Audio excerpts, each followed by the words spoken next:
Welcome, everyone. Thank you so much for joining us. We want to thank those here in person.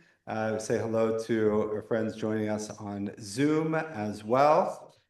We're so glad you could join us for our 18th annual Sacks-Wilner Holocaust Education Program, which we're doing today in commemoration of Yom HaShoah. It's not every year that we have the Sacks-Wilner program in conjunction with Yom HaShoah, but this year we are commemorating Yom HaShoah, which occurred last Wednesday evening and Thursday.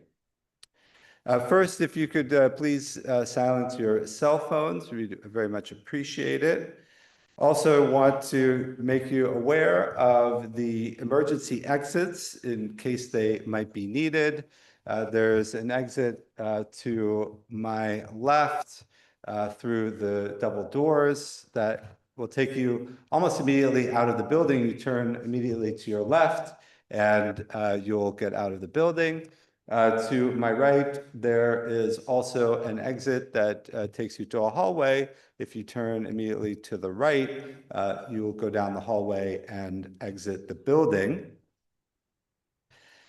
First, I want to thank the people who made this day possible, particularly to Linda and Steve Gallen, for their dedication to educating everyone, not just the Jewish people, but non-Jews as well, about the Holocaust.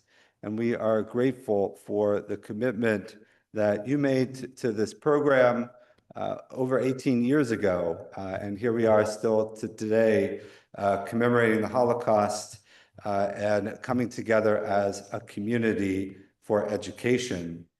I want to also thank Linda for her continuing and ongoing commitment and generosity to Adath Israel congregation, and to let you know that very soon we're going to be dedicating the Rotunda corridor to honor Stephen and Linda Gallen, and I know that will be a very important moment for us to honor two people who have really been so important to our community.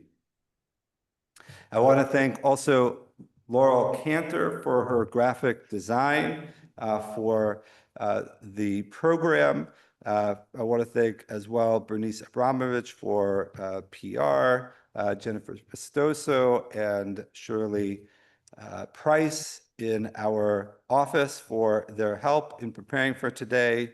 Thank also Judy and Rolando Archila for their help in setting up. I also want to acknowledge Stephen Sacks-Wilner, who is here with us today and has been support and help for our program.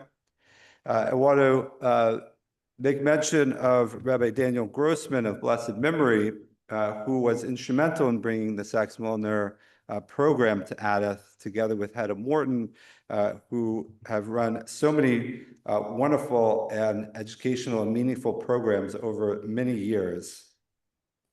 As we always do before we begin, we acknowledge the inspiration for our program today, Dr. Arthur and Mrs. Esther Sacks-Wilner. Arthur and his brother Erwin were partners in practice of medicine, longtime members of Adath Israel congregation. During World War II, Erwin was deployed as a medic in Europe. Arthur remained in the US to treat the returning soldiers, and his interest in the Holocaust began at that time. During his lifetime, Arthur received commendations from Presidents Harry Truman, Lyndon Johnson, and Richard Nixon.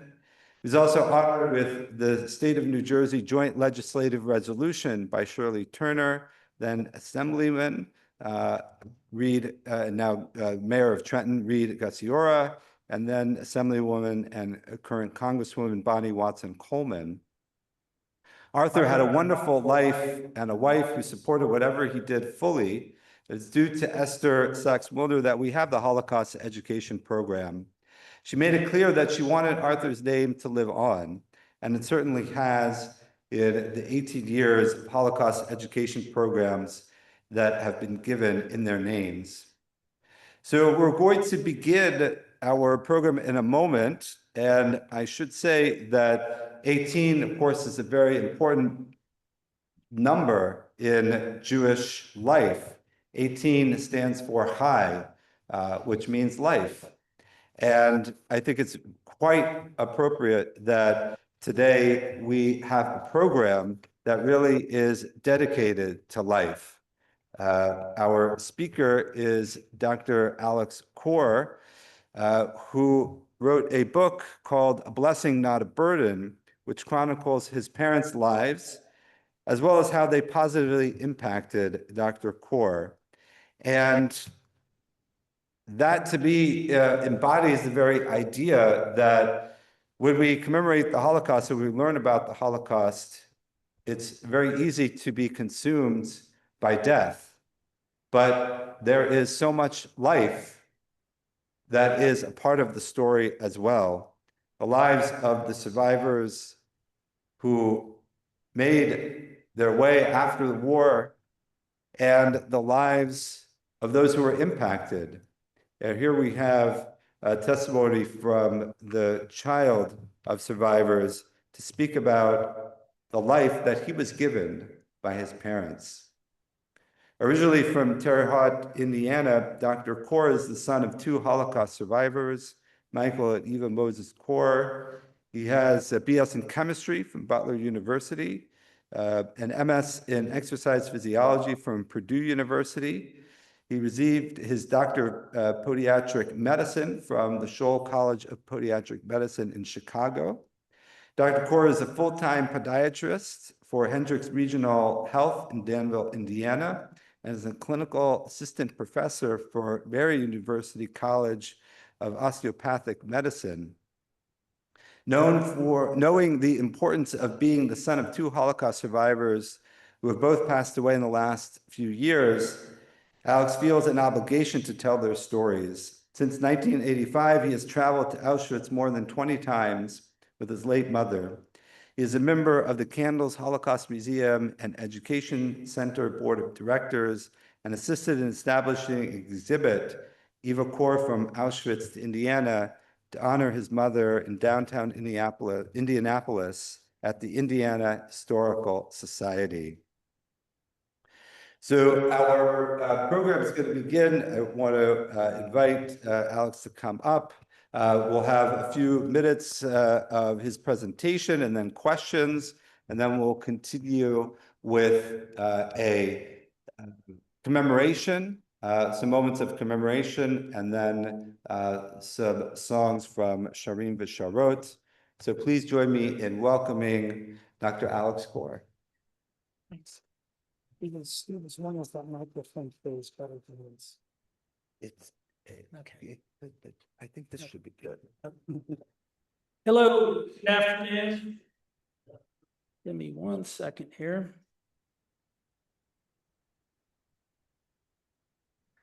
So I appreciate the opportunity. Thanks to the sponsors. Thanks to Rabbi Adler and the synagogue. I have to also thank Mike Ehrenberg, who's a friend of mine, who kind of arranged some of this. So what I'm going to talk about today is not easy for you to hear. What I'm going to talk about today is not easy for me to talk about. I hope that some of you, if not all of you, will be motivated. I hope that you'll be inspired. Don't be surprised if you're going to cry. I usually cry at some point. And then the other thing is, as I was talking to Steve, my parents had this incredible sense of humor. And I think it would be an injustice if I spoke about my parents, despite the subject matter, and not in some way display that sense of humor. So don't be surprised hearing them tell these stories that you might chuckle a little bit, because they had this incredible ability to make positives out of negatives. I never expected to be doing this 7 or 8 years ago. As a rabbi said, I'm a full-time podiatrist. But July the 2nd, 2019, during our annual trip to Auschwitz, my mom and I went back since 1985 to Auschwitz.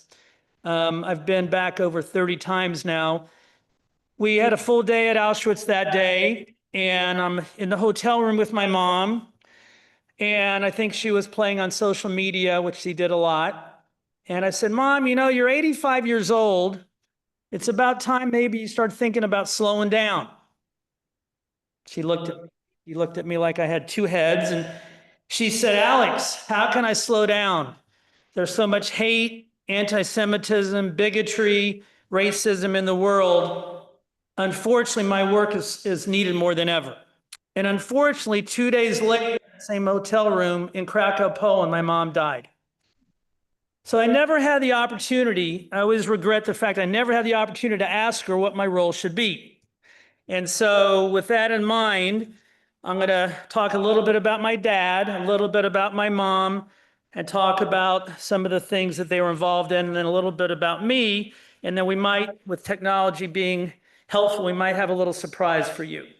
So as Rabbi said, I wrote a book, a lot of people will ask, the title of the book is A Blessing, Not a Burden. I'm not here to push books, but a lot of people will ask, why the title?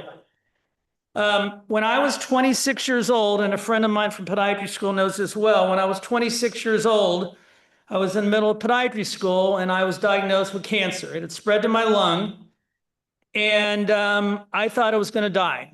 And it was the old days with the voicemail, the recording machine, and my mom kept on calling me in Chicago from Indiana, and I was feeling sorry for myself. And one of the messages got through, and she said, okay, I know you're there. Quit feeling sorry for yourself. Your dad's a survivor. I'm a survivor. You're going to be a survivor. This is your Auschwitz. So when I heard those words, that really hit home. And I thought, yeah, I need to quit feeling sorry for myself, pick myself off the mat, and get on with this. And I truly believe that being a child of Holocaust survivors, at least for me, made it much easier. And the old adage, what doesn't kill you makes you stronger. And that was 37, 38 years ago. And I truly believe that it was something that was made much easier because my parents had persevered through so much. So I know the screen's a little difficult to see, but we're going to talk a little bit about my father. It's really difficult to see. And so we're going to talk a little bit about my dad. My dad was from Riga, Latvia, one of the Baltic states. My father was one of four boys, and came from a very religious Jewish family. In 1941, my dad was 14 years old. Three older brothers in their 20s, and the Nazis had occupied Riga. My dad's father happened to be a shoe cobbler. So I guess feet and shoes run in the family. I didn't know this when I went into podiatry school. And so my grandfather was on his way to work. Restrictions were already in place. Jews were told where to stand, where to work, where to eat, where to do anything. And my grandfather was wearing very traditional Jewish garb. On his way to work, they saw he was Jewish. They said, you need to walk on the other side of the street. He kept on walking. They killed him on the spot. About the same time, my dad's oldest brother, Zori, was part of the Latvian Navy in the Baltic Sea. They found out he was Jewish. They killed him and threw him overboard. So within a very short period of time, at the age of 14, my father lost his dad and his oldest brother. The family was taken from their home to a ghetto. It's not like the ghetto that we hear about here in the United States, as you all know. There was barbed wire, minimal shelter, minimal food. My grandmother wanted to have some semblance of having Shabbat dinner. Again, they were very religious. So she put a tablecloth from the home in her skirt when they were taken from their home. So on Shabbat dinner in the ghetto, on the ground, my grandmother would put the tablecloth, so especially my dad would have some semblance of still being Jewish, even though there was minimal food and probably no, silverware. And so my father, with two older brothers, with his mother, he could see his house from the ghetto. They cannot come and go.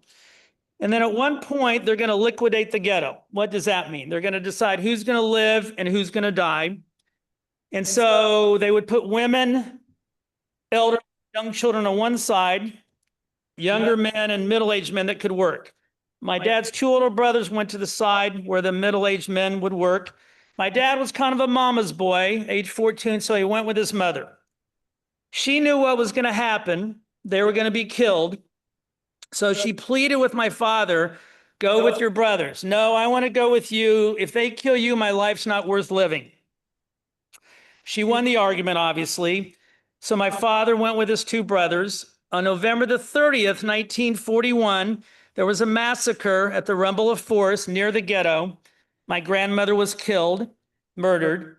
My dad, a couple days later, went back to the scene of the crime, if you will, and found a baby doll. When I was there last summer, there's a memorial at the Rumble of Forest, and I put a baby doll at the side of the memorial. My dad's now with his two brothers. One of the brothers is on a work detail, Shlomo, and the Nazi tells him, you take this log to the end of the field, and when you come back, I kill you. My uncle killed the Nazi and escaped to Eretz Israel, although my dad and my uncle at the time did not know this. So now my dad's with Uncle Leo.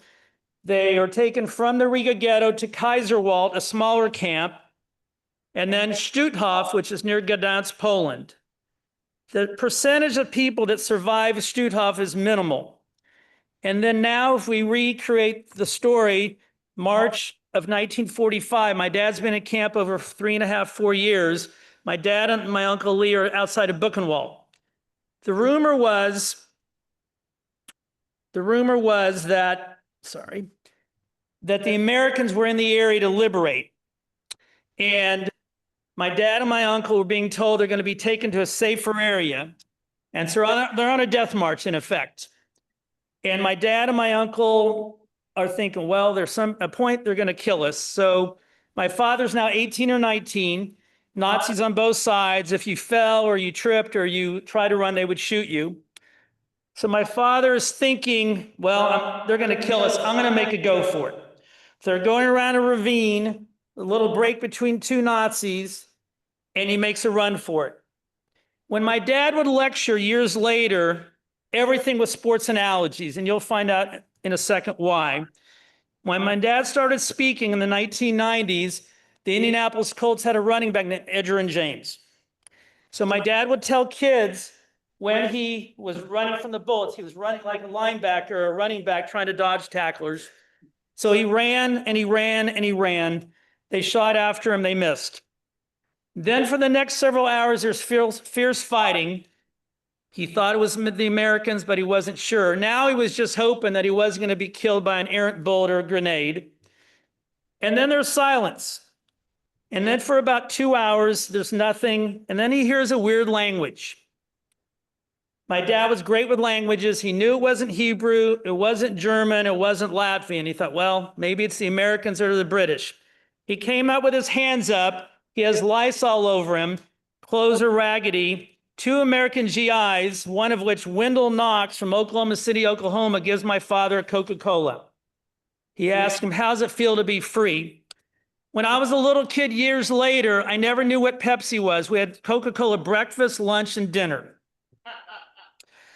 So my father responded to Mr. Knox and said, I'm free.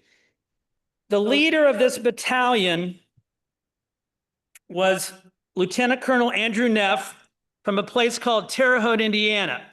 The 2 GIs hid my father from Mr. Neff for 2 days, thinking that Mr. Neff would think of my dad as a liability. On the 3rd day, with my dad still in the clothes that he was liberated in, he was interviewed by Mr. Neff, and Mr. Neff thought, well, let's see, maybe he can help us. Well, my dad knew languages, he knew the terrain. This battalion was mainly responsible for building bridges. Mr. Neff was an engineer from Rose Poly in Terre Haute, industrial engineer, mechanical engineer, so he thought, well, let's keep him. So Mr. Neff puts him in American GI clothes. The day this happened, where my dad got the Coca-Cola, was 80 years ago last Tuesday, April 15th, which happens to be also my birthday. So my father is now with the battalion for about 3 or 4 weeks. He's really becoming Americanized. The GIs are reading a military newspaper called Stars and Stripes. He's learning language, picking it up quickly, being used as a translator. And then they get to a dangerous area in early May, and Mr. Neff says, Mickey, I don't have a choice. You don't know how to use a gun. I've got to put you in a refugee camp. And my dad says to Mr. Neff, I want to go where you're from. So my dad is now in a refugee camp, starts writing letters. One of the letters ends up on the doorstep of Mrs. Neff in Terre Haute. Mrs. Neff telegrams her husband, says, that little boy wants to come to Indiana. Let's help him. Mr. Neff was now in Great Britain. He contacts the GIs that my dad was with originally. Go get him out of the refugee camp and he'll help you post-war. For the better part of a year, my father hung out with the GIs in bars and restaurants.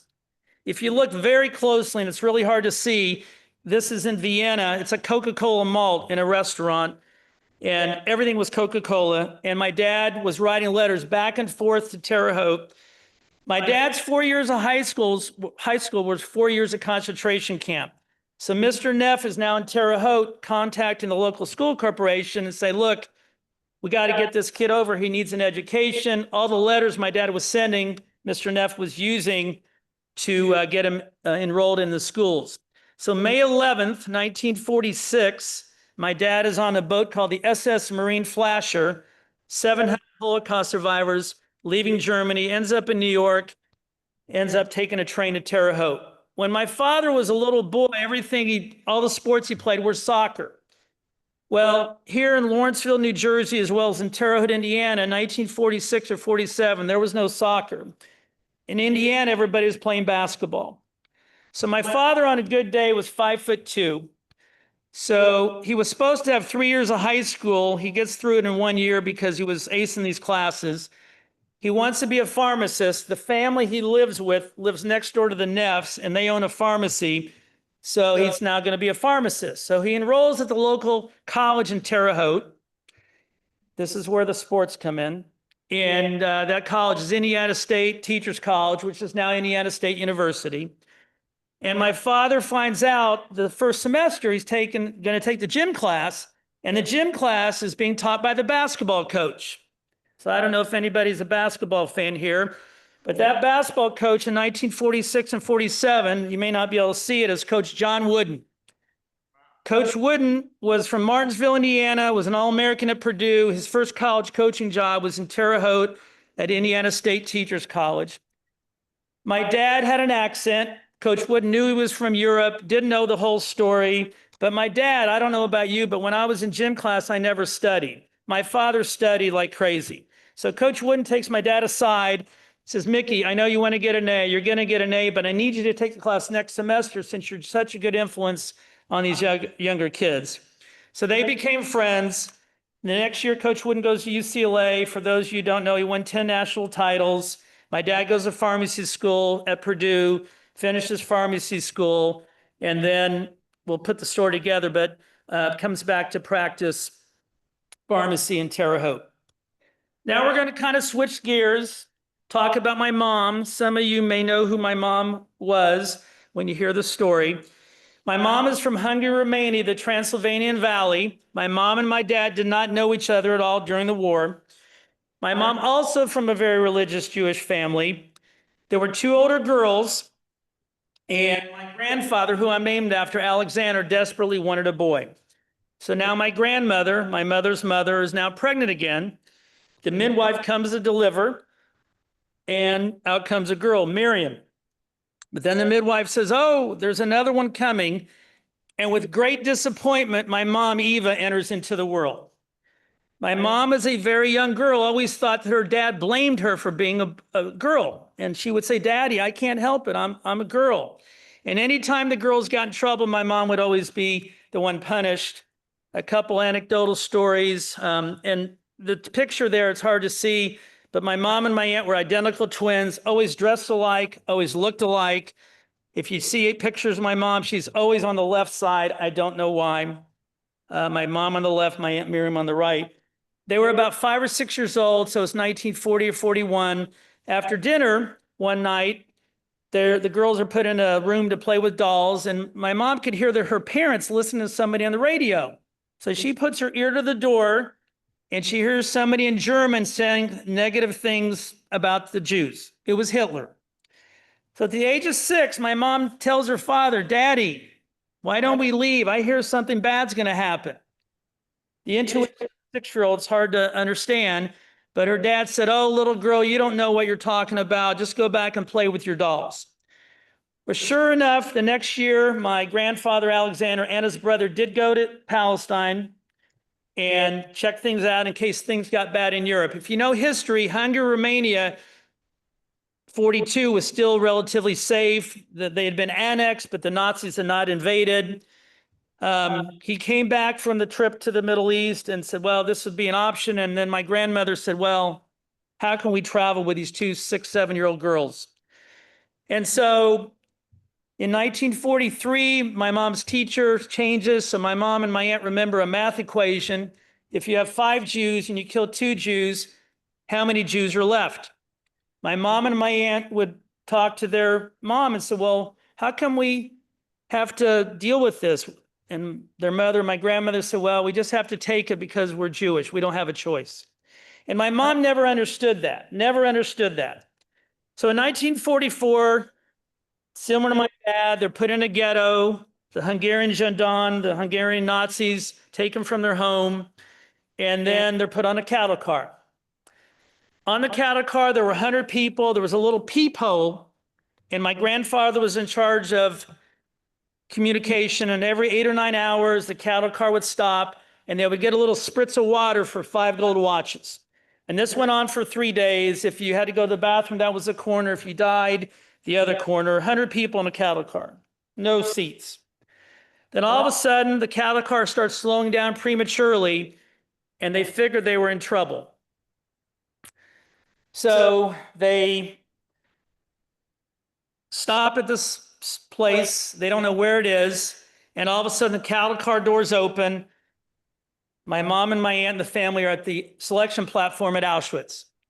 My mom and my aunt hold on to their mother's arms and step off the cattle car into the selection platform.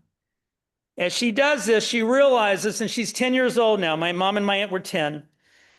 Their dad all of a sudden disappears in the crowd. There's mass chaos, dogs barking, people screaming, gunshots. It's at dark also, it's at night. And she realizes not only is her father somewhere in the crowd, her 2 older sisters are disappeared. So now my mom and my aunt are standing there on the selection platform. My mom doesn't know where she's at, but she's scared to death. And somebody's running up and down the selection platform yelling, twins, twins in German.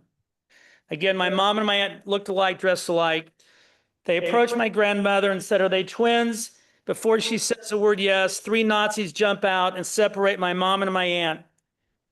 If my mom were here, she would tell you the one thing she always regretted was she did not know this was the last time she would see her mother. Her mother's being dragged away. She wished she could have said goodbye. So now my mom and my aunt are taken away in a barracks. My aunt's number is A7064. My mom's number is A7063. They're then taken to a barracks.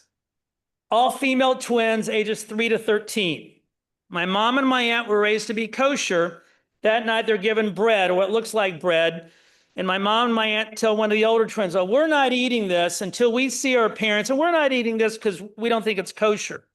One of the older twins says, well, don't worry, it's not kosher, but you better eat it because you're not getting a lot of food. But your parents see the smoke in the distance, that's where your parents are. And my mom said, oh, that's crazy. Who would be burning bodies? And the older twin says, oh, you'll find out tomorrow morning. You'll find out. So tomorrow morning, the next morning at 5 in the morning, somebody yells, Mengele is coming, Mengele is coming. So all the twins, female twins, ages 3 to 13, stand at attention like little toy soldiers. Mengele comes in with his big entourage to inspect his new guinea pigs, of which my mom and my aunt were 2 of them. This picture, which again is difficult to see, and that's my fault. My mom's name is 12 and 13, Moses, even Mary Moses. This is from the Auschwitz State Museum. There were 3,000 twins experimented on in 1943 and 44 by Dr. Mengele, boys and girls, ages 3 to 13, 1,500 sets of 2. My mom and my aunt were those 2. Now, I had told you earlier that young children were killed immediately. My mom would have been killed immediately if she were not a twin. So in an ironic way, unfortunately, Mengele did some terrible things, But if my mom were not a twin, she would have never survived the selection at the selection platform. A lot of people ask, well, what was the purpose of the experiments? To a person, I've met probably 100 Mengele twins over the last many years ago. They would all tell you that they thought Mengele was trying to perpetuate the German race, find fertility drugs. Most experts now, and I'm not a geneticist, I'm a podiatrist, would think that you would need to do the experiments on the mother of the twins, not the children. Nonetheless, they were part of these experiments. They were not given informed consent, which is very, very important. You know, when you and I go to the doctor, we get a flu shot, we sign a release that say we understand the risk involved. They were not given that privilege.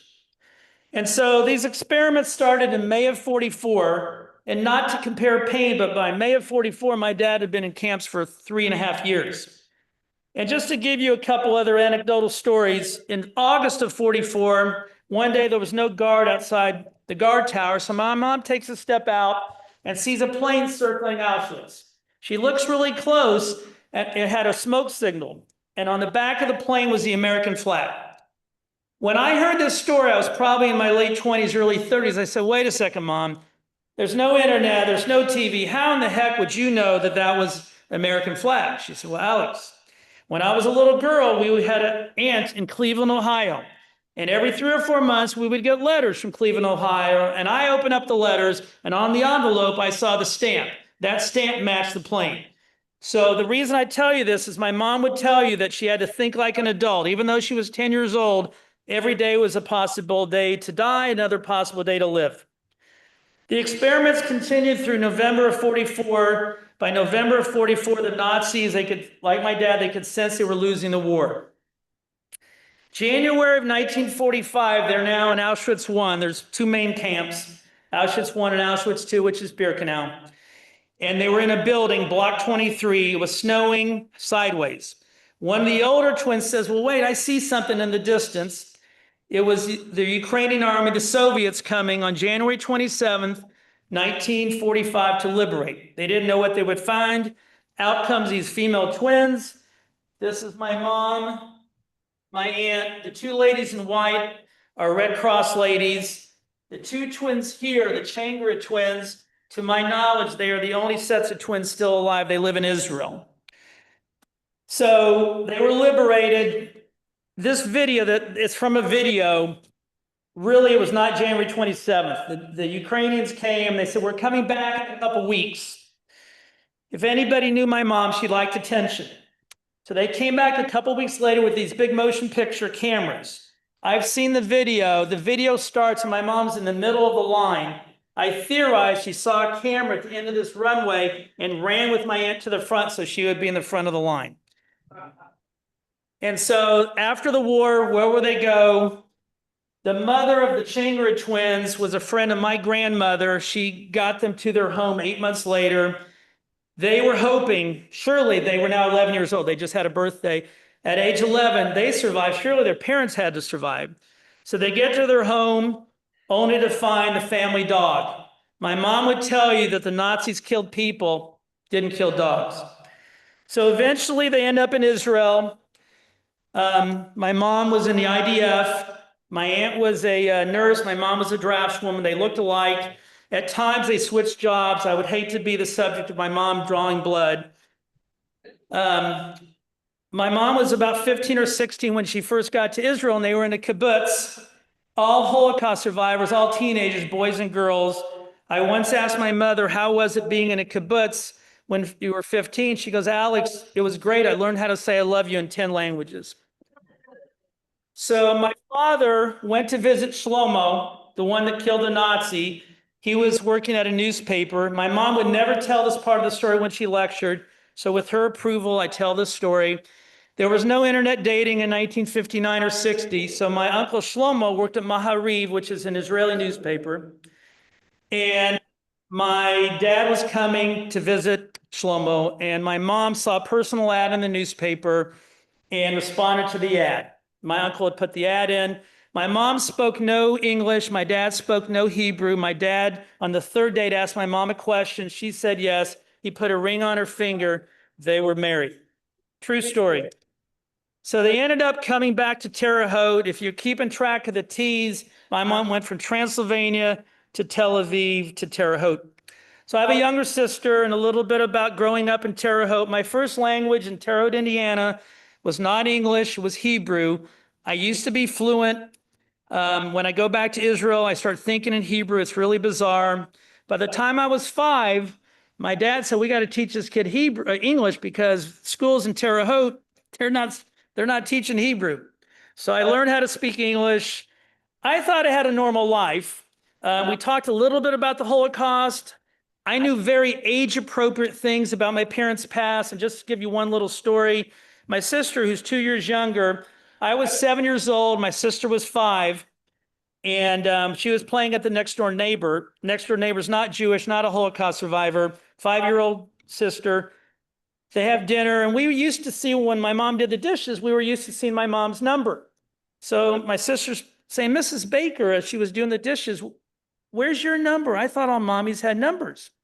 Mrs. Baker said, you better go ask your mom. Okay. She runs back next door. Mommy, we just had dinner at Jill's house, and I don't understand. Mrs. Baker doesn't have a number. I thought all mommies had numbers. And I think most parents would say to their 5-year-old, you're too young. My mom didn't hesitate.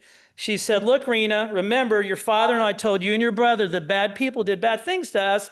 And one of those bad things was they put a number on my arm. Oh, and Mrs. Baker, she didn't have those bad things. So she understood at a very basic level. So in 1984, my mom founded Candles, which is an organization of Mangala twins. They were able to find 122 Mangala twins in 10 countries and 4 continents. My mom was trying to piecemeal her story together with my aunt, and they met another twin, and they thought here and there someone were having health problems. And so in 1985, we went back to Auschwitz. I didn't have textbooks about the Holocaust. My parents were my textbooks. And so the weird thing was, this first time I knew where everything was. I knew where the selection platform was. I knew where my mom's barracks was. And I think I've been back about 30 times now. So a couple things that we'll transition here to our surprise shortly. So in 1986, my mom was trying to do something to benefit some of the other Mangala twins. Some were starting to have more and more health problems, so she sponsored legislation to create Holocaust reparations money. So during Yom HaShoah in May of 1986, with Elie Wiesel on stage at the Capitol Rotunda, my mom held up a sign, didn't yell anything, just held up a sign. The officer said, ma'am, you need a permit. My mom showed her number and said, well, there's my permit. His boss came and said, let's drag her away. And they were going to arrest her. And the officer that saw the number, who's become a family friend, when they took her downstairs, his commanding officer, let's take her downstairs and put her to jail. And David Wells said, no, she's a survivor. Let's just give her a permit. So my mom came home to Indiana, was traumatized. She thought she was going to the bastion of democracy. All she did was hold up a sign. And then when things, when in your life, when things are bad and they get worse, how do you deal with that? So in 1987, I mentioned to you that I had cancer. 3 months after I was treated for cancer, my mom's twin was going into kidney failure in Israel. My mom knew she was an identical match, so she flew to Israel and had a transplant. When they took the kidney out of my aunt's body, it had not developed on the age of 10. My mom's kidney was transplanted. For 2 years, she did really well. And then in 1991, my aunt developed cancer. The same doctor that treated me, who also treated somebody by the name of Lance Armstrong, treated my aunt for free in Indianapolis. For about a year, she did really well. And then in 1993, she died. And my mom was heartbroken. She would, with a little bit of a sense of humor, she would say, well, I not only lost my sister, I lost one of my kidneys. But she didn't know where to turn, what to do, where would her focus be. And then she gets a strange phone call a couple months later, fall of 93. Eva, my name is Dr. John Mihalchik. I work at Boston College. I'm in charge of a medical ethics lecture. I'm sorry to hear about your sister, but maybe you would want to come to Boston and lecture to a group of doctors. And my mom said, oh, I love lecturing to the doctors. And then he said, Eva, maybe you could come, bring one of those Nazi doctors with you. And my mom said, Dr. Mihalchik, I'm not sure where I could find one of those guys. The last time I looked, they were not advertising in the yellow pages. That's exactly what she said. I actually just made contact with Dr. Mihalchik last week after all these years. And so he said, well, you'll think of something. And the last project that my mom and I worked on included a Nazi doctor that was cleared of all charges. He helped save 20-some Jewish doctors at Auschwitz by making up fictitious experiments. His name was Hans Munch. And so my mom contacted the family of Hans Munch in Germany. The response was, oh, yeah, he'll give you a lecture. He'll give you an interview, but he's not coming to Boston. You got to go to Germany. My mom was terrified to go to Germany. A Dutch TV crew accompanied her, and now she had a new focus. She thought, well, surely Dr. Munch knew what Dr. Mengele injected. She could maybe find out how to help save the other Mengele twins. So the first question, Dr. Munch, what do you know about the experiments? Dr. Munch says, Eva, I don't know anything. He kept everything to himself, but I have nightmares. My mom said, what? You have nightmares too? I thought we were the ones with the nightmares. Why do you have nightmares? And he said, well, beyond the fictitious experiments that I made up, periodically I had to stand outside the gas chamber. And when the last body stopped moving, I would sign one death certificate. He went on to describe in great detail the operation of the gas chamber, the operation of the camp. And my mom was always a quick thinker.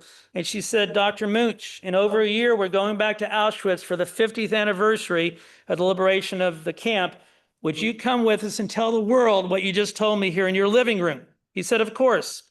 So my mom came back to Terre Haute, told me this story. I said, Mom, it's not a good idea. I don't care what you think. Now I need to figure out a way to thank him. How do you thank a Nazi doctor? And I said, I don't know. So she went to the local Hallmark card shop looking for a thank you card for a Nazi doctor. After 2.5 hours, nothing seemed appropriate. My parents didn't drink alcohol much. She went to the local liquor store. For months and months and months, she kept on thinking, how can I thank him? Then one day she figured it out. She said, in my name only, and I stress this, I'm going to thank him by forgiving him for being a Nazi. This is the highest honor that I could give another human being in my name only. So again, I wasn't crazy about this idea. And so she says, I don't care what you think, but I have a document here and I need to make sure there's no spelling mistakes. So she took it to her local English professor in Terre Haute. And Dr. Kaufman said, Eva, there's no mistakes, but I think you're forgiving the wrong guy. No, I want to thank Dr. Munch because I'm going to thank him by forgiving him. Well, you should think about it. So sure enough, on the selection platform, near the selection platform on the way to this picture's taken on the way to the ceremony, which is the ruins of a gas chamber, January 27, 1995, 50 years to the day my mom was liberated, Dr. Munch did indeed say his piece. He knew nothing. He knew nothing about my mom's thank you, my mom's forgiveness.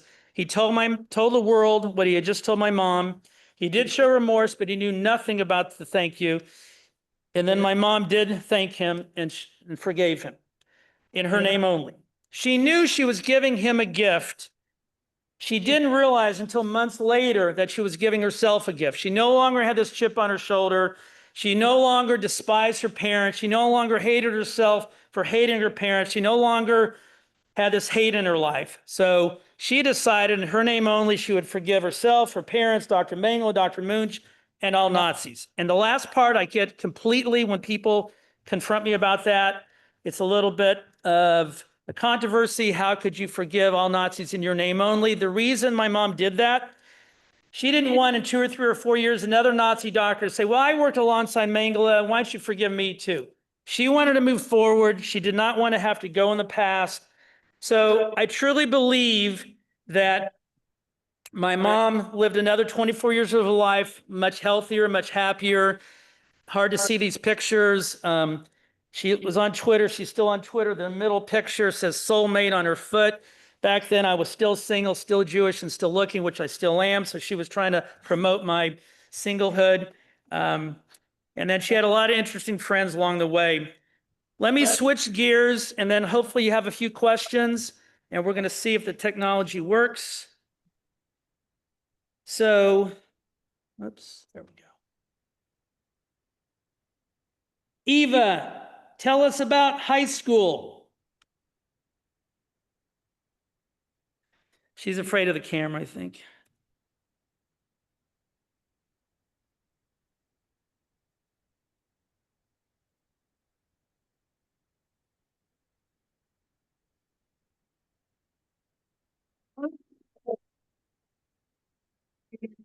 So, 45 years of school, and we went to high school in the big city where my aunt lived for 5 years.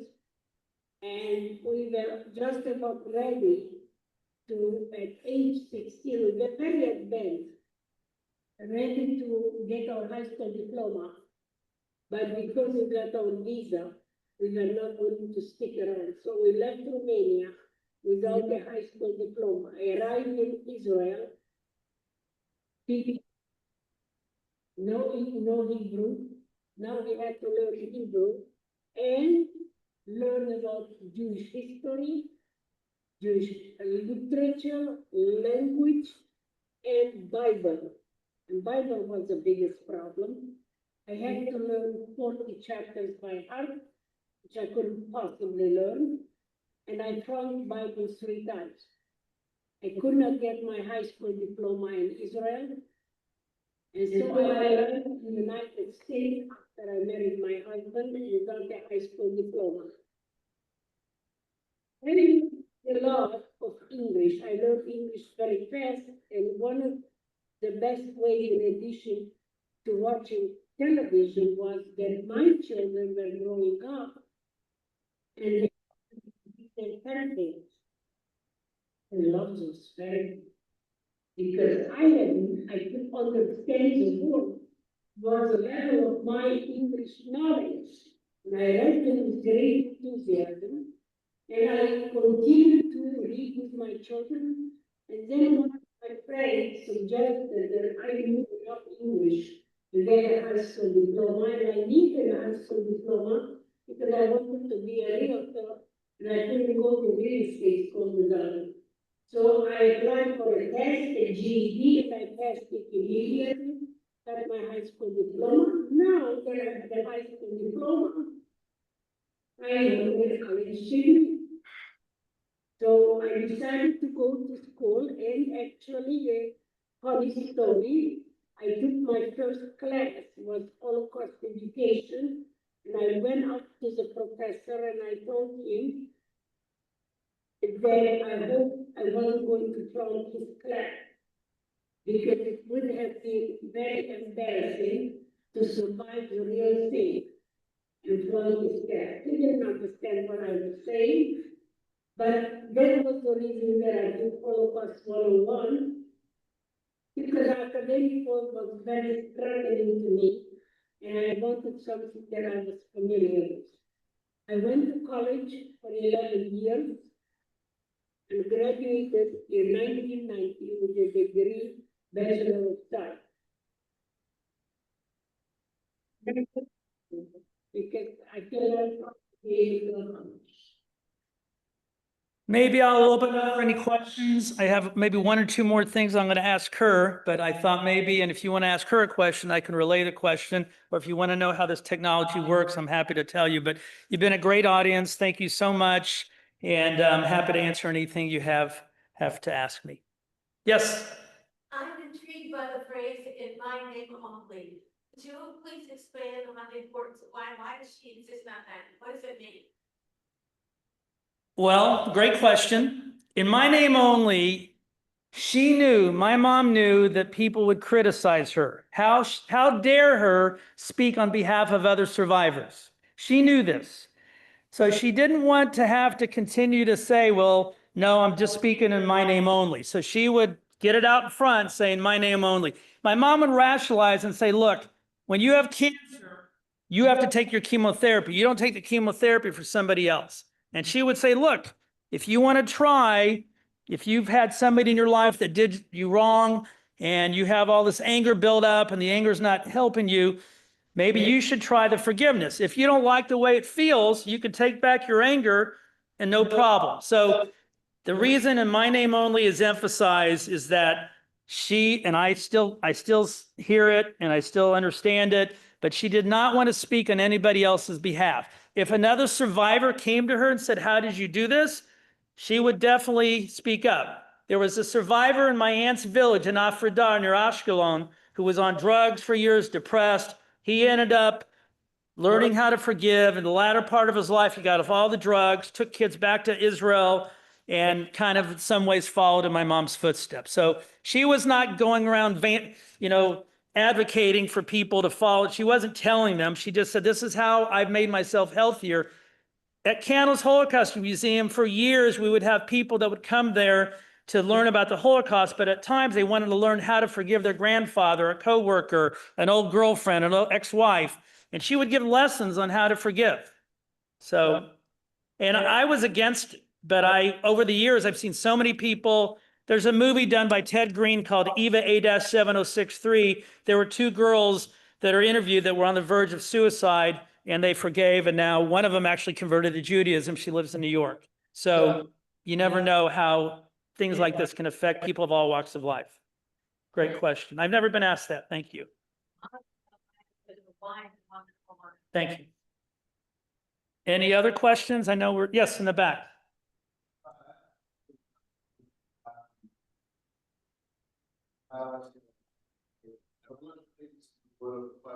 Actually used question today. So I was born in 1962. By the time I was like 8 years old, all Jewish kids that went to Jewish school. They knew never again. By the time we were in high school, we knew about the rise and nonsense of how long it was up, and we knew about like the industrialization of the killing machine and the incredible deportations on such a massive scale. So when never again was said, and genocide was said, and war criminal was said, everybody knew what those phrases meant. And now it's 2025, and the question that I've been asking that I don't want you to think is political, I just want to hear your opinion on. If a student at a university says that a Jew is a war criminal and that Israel commits genocide, and a popular rock group in California has F Israel on their stage and it says Israel's a genocide. Is that something that should deprive a person of having a visa that they can perform as an artist in the United States? Or should they be able to have a visa to come to a campus and learn in the United States? Well, I don't know how a great way to answer that. I grew up I'm about your same age. I can tell you that I'll give you I'm not going to answer your question directly. I have a lot of relatives in Israel. I have a lot of second cousins in the IDF. I don't think any of us in this room want any innocent lives to be, we want everybody innocent on both sides to live.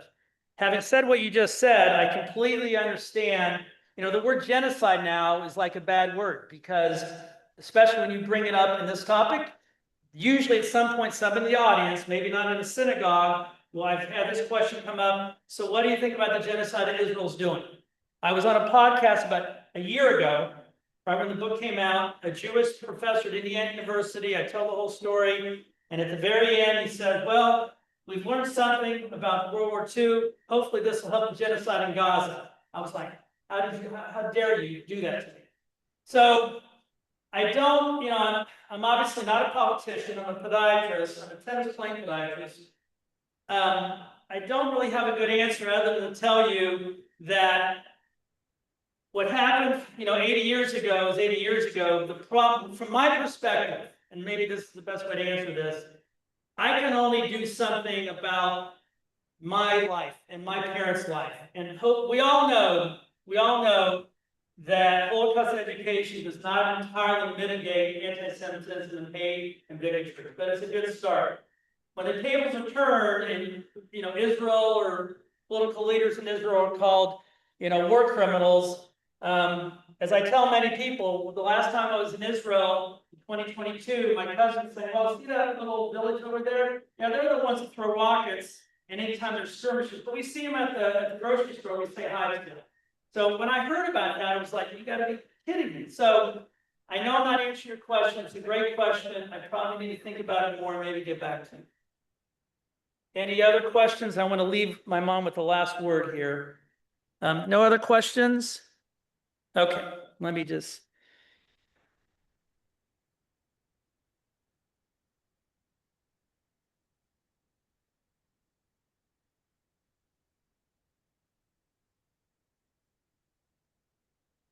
This will be the. We can.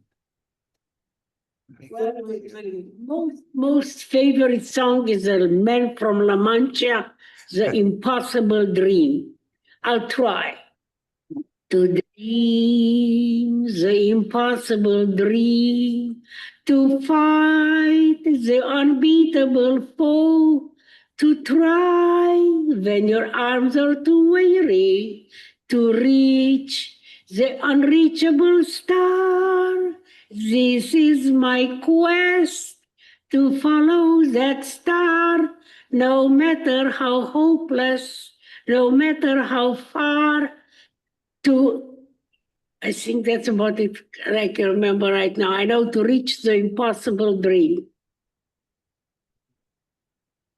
Can I ask a question? Sure, yeah. Are you, Actually, you want to ask her? yeah. You have to So type may- it. I can ask her. Or, so, I mean, I think this whole question of forgiveness and what does genocide mean and Holocaust, could we ask her, like, what would Can you- what message does she want people to get from her story? You know? I don't know, you can change it if you feel like there's a better way to ask it. Here, I'll do this.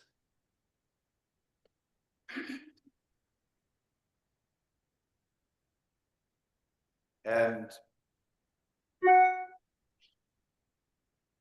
So, I guess if people want to go to the website, well, I guess she's going to answer it.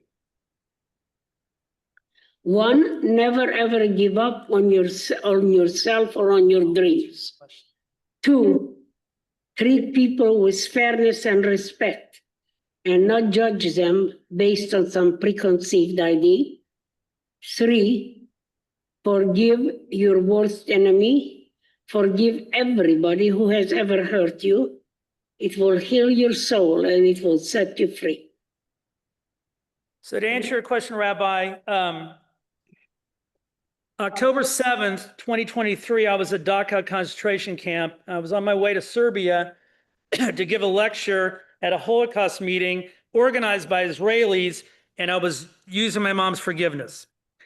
And I'm thinking to myself, Israelis got out of Israel to organize the meeting in Serbia. I said, how in the world can I talk about my mom's forgiveness? One of the questions, and I have to correctly ask, and I won't do it, is it possible to forgive after genocide? And my mom, I know when she told me the answer, she said, well, I have to feel safe. I cannot be in any way in harm. It took me 50 years to forgive the Nazis. I have to feel safe. So that's how I led my talk. And that's my best answer. Thank you. Thank you so much. Thank you very much. Thank you so much to Dr. Kor.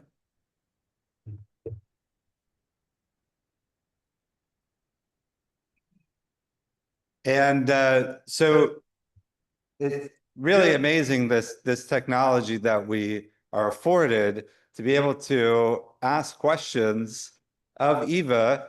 And you may not be able to see, I know the lighting in here is not as great, but probably one can Google eyewitness and USC, and then you'll get to be able to see there are a number of people who have been transformed in this way into a digital presence. And so you can certainly look up Eva and be able to ask your own questions, perhaps use it in any kind of educational space that you might be in or with other people that you might want to share it with. I think being able to hear the story from her and then ask questions is an amazing gift that technology has given to us.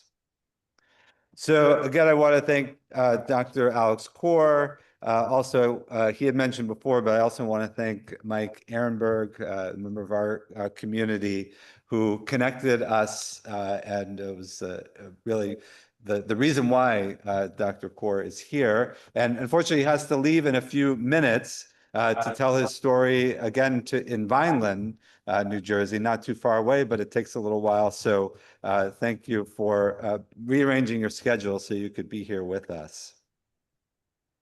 So we'd like to take a moment to do a bit of commemoration, because as I mentioned, the Yom HaShoah was last Thursday, and every year we come together to mark this day.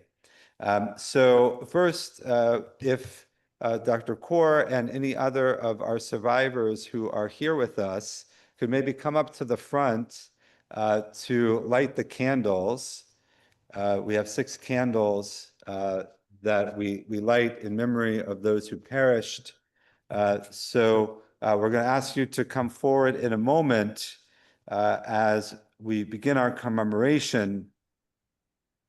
We come together for this memorial to remember. To remember means to bring certain events to the past together again, to make them whole, in order that they may not be forgotten. We must take efforts not to let the great tragedy of the Holocaust slip from the mind of the world, or to slip from our minds individually.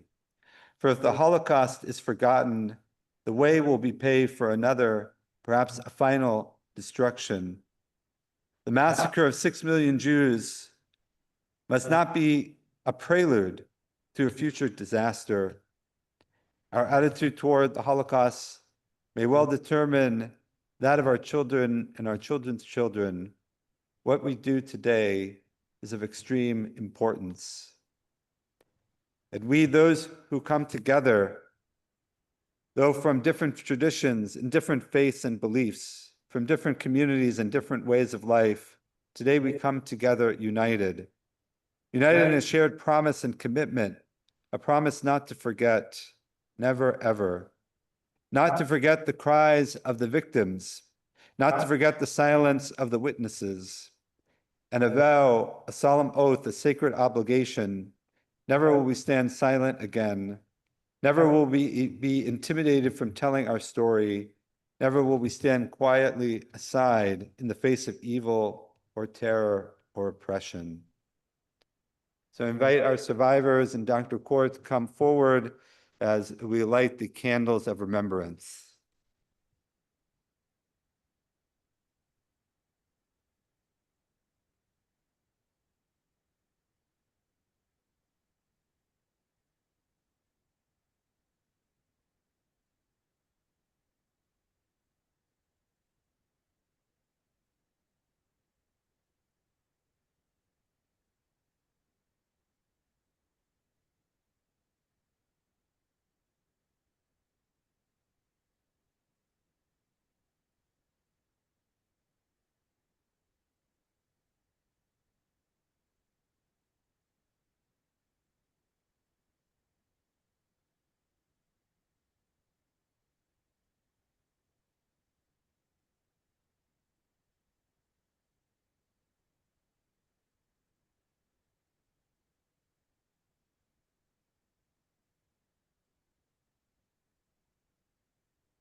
All the joys which I would never have had dreamed 10 years old.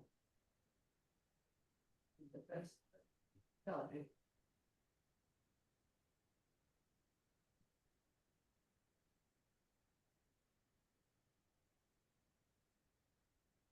I'd like to call up my colleague, Chazan Arthur Catlin, who will chant the memorial prayer.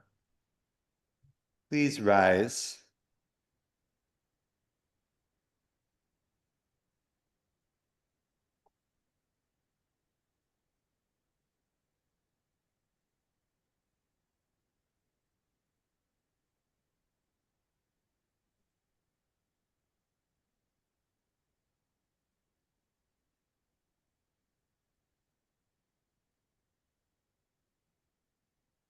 מלא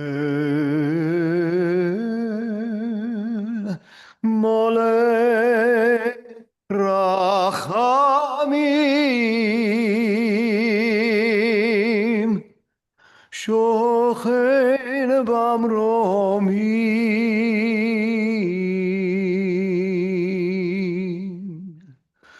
אמצא מנוחה נכונה תחת כנפי השכינה, במעלות קדושים וטהורים, כזוהר הרקיע מזהירים.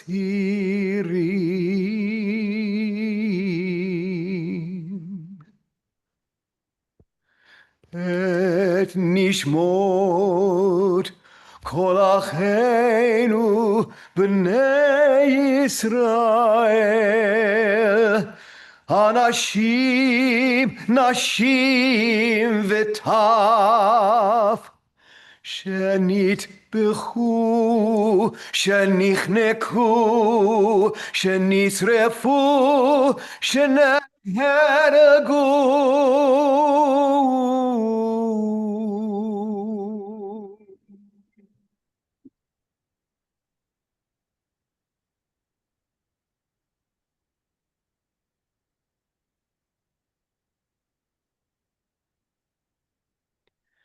בגן עדן תהי מנוחתם,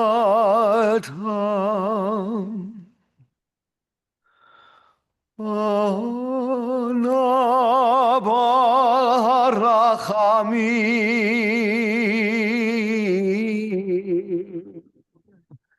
הסתירם כסתר כנפיך לעולמי.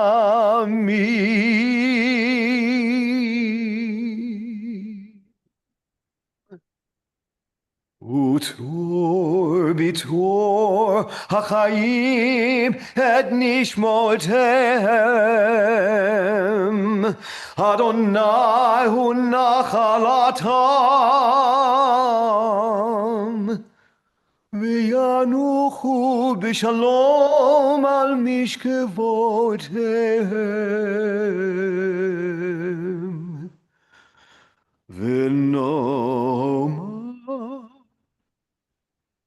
ונאמר אמן.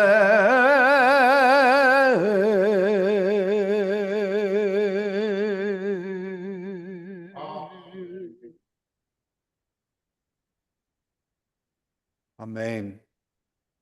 Exalted, compassionate God, grant perfect peace in your sheltering presence among the holy and the pure, to the souls of all of our brethren, men, women, and children of the house of Israel, who were slaughtered and suffocated and burned to ashes. May their memory endure, inspiring truth and loyalty in our lives. May their souls thus be bound up in the bond of life. May they rest in peace. And let us say, Amen. We recite together Mourner's Kaddish. Yitgadal v'yitgadash shmei Rabbah, v'yalmad yivrach chirutei v'yamnich malchutei, b'chayei echol u'yom echol u'chayei d'chol Beit Yisrael, b'hagala u'vizman kariv v'imru Amen. Yehi shmei Rabbah mevarach le'olam alamei alamaya. Yitbarach v'yishtabach v'yitpa'ar v'yitramam v'yitnaseh v'yitgadar v'yitgaleh v'yitgalal shemei tekudsha brichu leila min kol birachata v'shirata tushvachata v'nachamata damiran be'alma v'imru Amen. Yehi shlama Rabbah min shemaya v'chayim aleinu v'al kol Yisrael v'imru Amen. Oseh shalom b'ramav, hu ya'aseh shalom aleinu v'al kol Yisrael v'imru Amen. You may be seated. Moment to call up Sharim Vesharot to perform, and then after that is concluded, everyone is invited into our social hall for some refreshments. We call up Dr. Elayne Robinson Grossman and members of Sharim Vesharot. This day we present for you songs by Sharim Vesharot. This is not a oral presentation, but I strongly believe that every song of every period tells a story, has a place in it. First song you shall hear, Sibret. It burns. It burns, the stable burns, our poor little village burns. This was an early song of the period, 1932, 1933, after the war. That's used by the really announced, and there we stood with empty hands as our poor shale burned, said the fisherman and Will Blackman.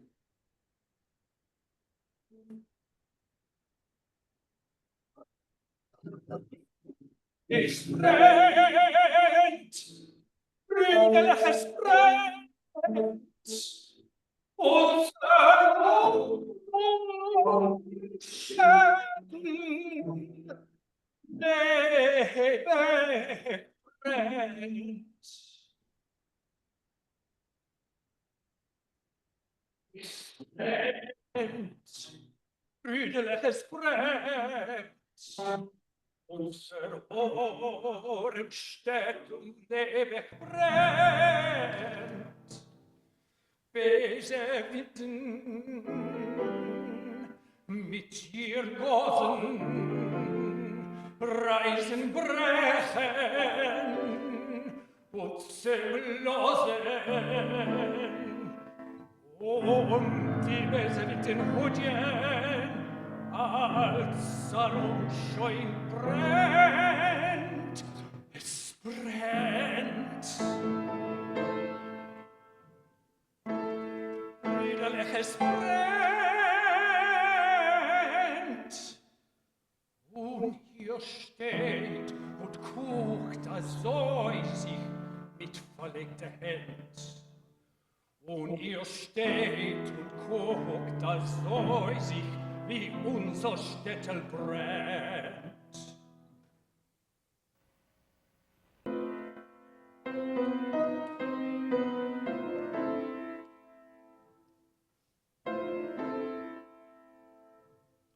Es brennt, brüderlich, es brennt. Es kann, Holile, kommen der Moment, wenn das Städtel mit uns zusammen soll weg in Asch, in Flammen bleiben wollen wie noch eine Schlacht, schwarze Puste Wind, es brennt. Brüderlich, es brennt. Und ihr steht und guckt säusig mit verlegter Hand. Und ihr steht und guckt säusig, wie unser Städtel brennt. Es brennt, brüderlich, es brennt. Es brennt, brüderlich, es brennt. Die Hilfe ist nur in euch gewähnt. Euch das Städtel steigt Eier, nehmt die Kehli, löscht das Feuer, löscht das Feuer, löscht das Feuer.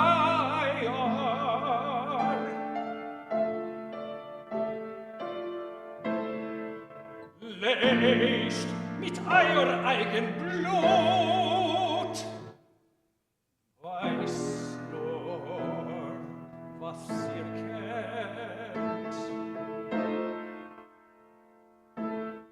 Brüderle, es brennt.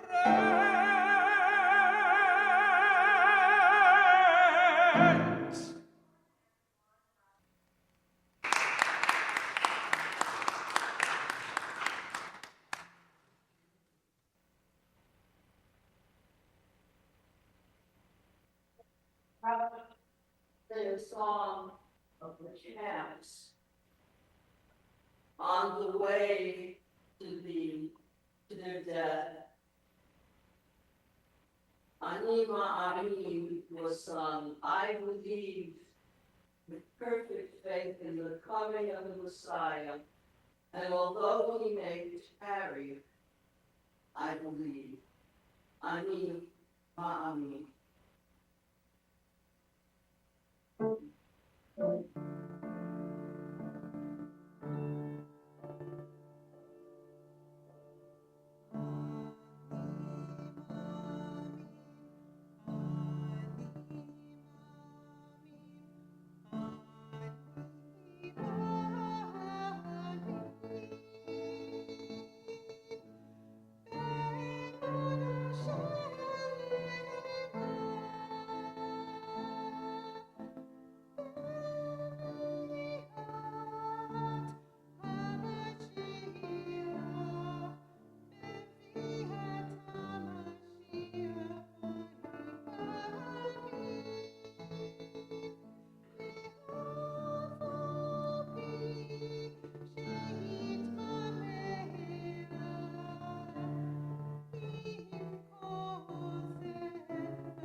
My God, the text by the Hungarian freedom fighter Anna joined the British Army, parachuted into many places, as we know, was captured on return, Hungary, Yugoslavia, and Yugoslavia. Elayne, we pray that these things never end. Son, and the rush of the waters, prayer of people, not God.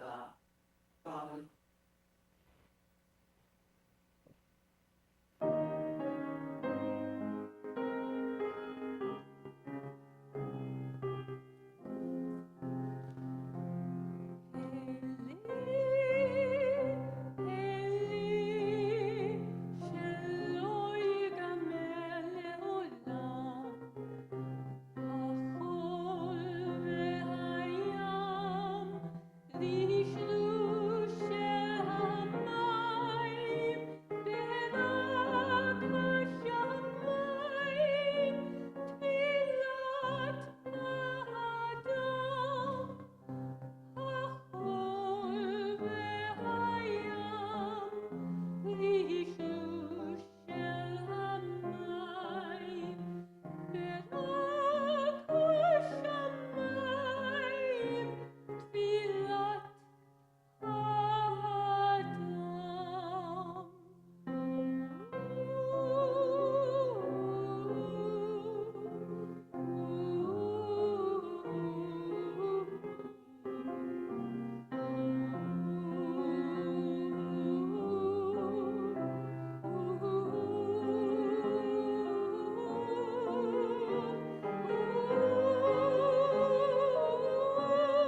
Friedman. And English. Don't hear enough Yiddish. So we're doing something about it now. Yes, it is. But the poetry says it all. Dem Tod gedenken. A day of contemplation. A day of remembrance. Eins formen Waffen. Eins for you. Eins darf men umgehen, in Stil. Eins sind Menschen mit Freude lieben. Eins und mit Art, doch Sex mit Lieben. Eins soll man Kaddisch, doch Sex mit Lieben. Tische worden auf Witz und Menschen, den Tag gedenken. Doers in tief von sie hören, den Korben, den Kreisen, unsere Ort. Eins formen den Waffen, eins formen den Spiel. Eins soll man Kai, noch 6 Millionen. One mustn't laugh today, one mustn't play today. Day, one must go out and fight. Today,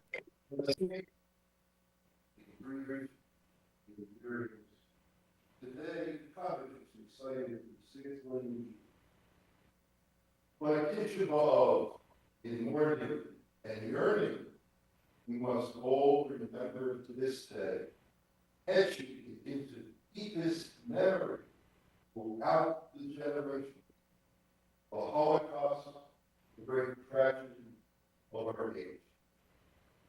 One mustn't laugh today, one mustn't play today. Today, one must go out, fight.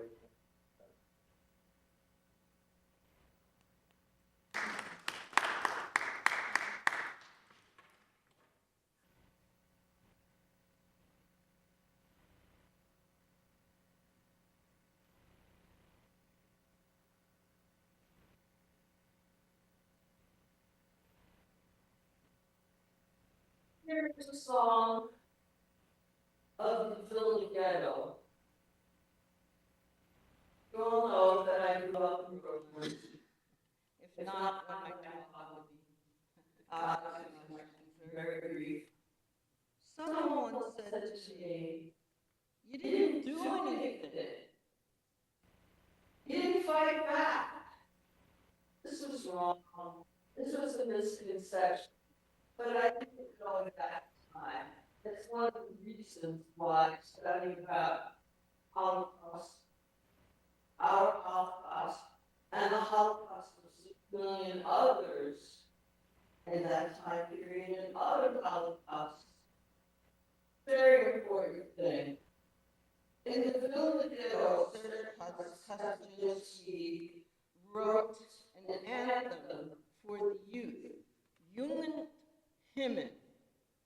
Yes, we fought back, but to fight back Goliath, to fight back someone who, a nation, surrendered by the time they got to the train station. By the time the Nazis arrived in Paris, France surrendered. Yeah, for months and weeks.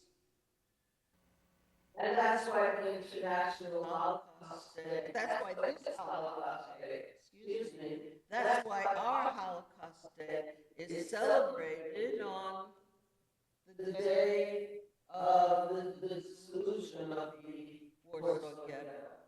We fought in the forest, we fought in the ghettos.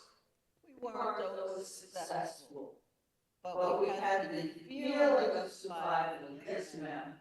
And there's very, very little left. So I hope that they're not going to be here. Never forget it. Never forget that We had the Alternation, the generations had the hope and the spirit of the youth, and nobody left but as you will hear at the end, Mirzayan Do, we are here.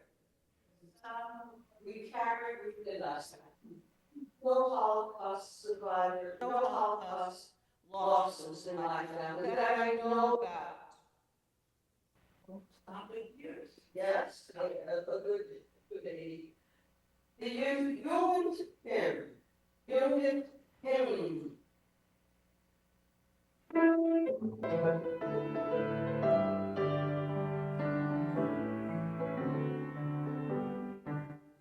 Unser Lied ist voll mit Treue, dreist ist unser Untergang.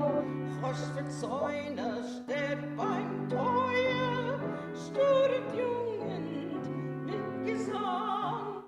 Junge, jede Welt spielt nur, Jahren haben Kinder deit.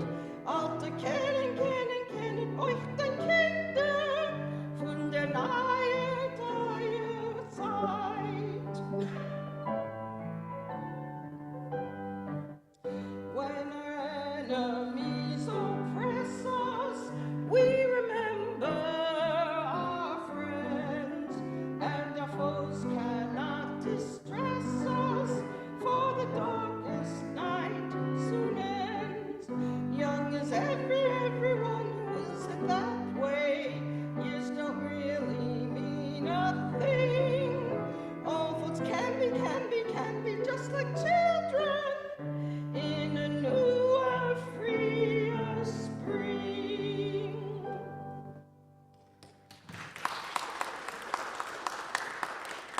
Please join us in the partisan song, Zog nit kein Mol.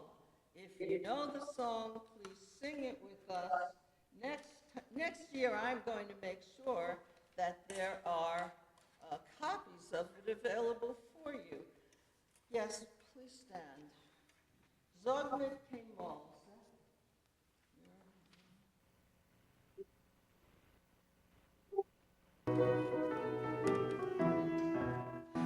Zog nit kein Mol aus dem nächsten letzten Weg.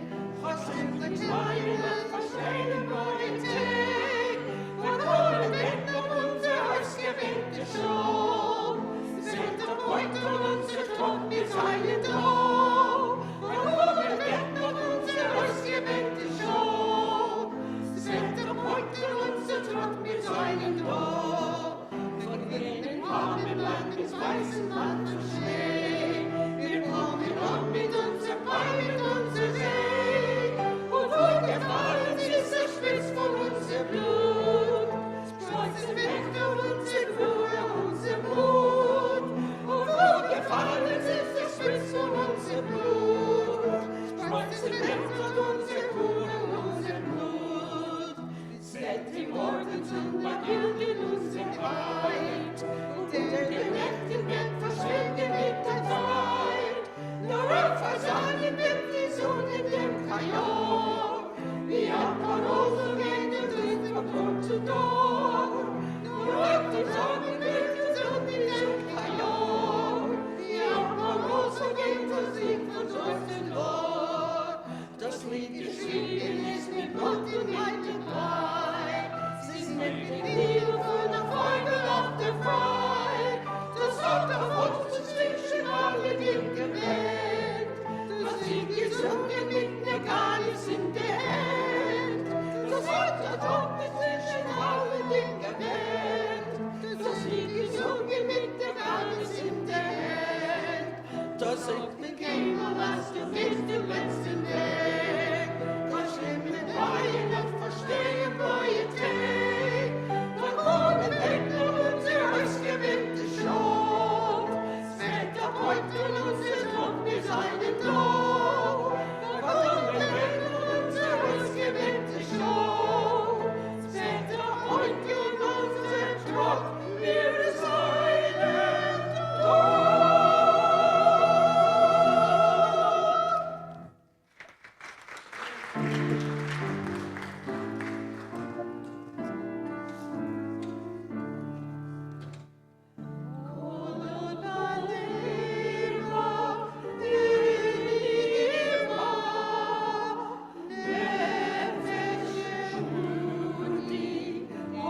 Thank you to Dr. Elayne Robinson Grossman and members of Sharim and Terre Haute. Thank you all for joining us. Please do proceed into the social hall for some refreshments. We hope that you will stay and be together. And we end, of course, with the words, never forget. Never forget. Thank you for coming.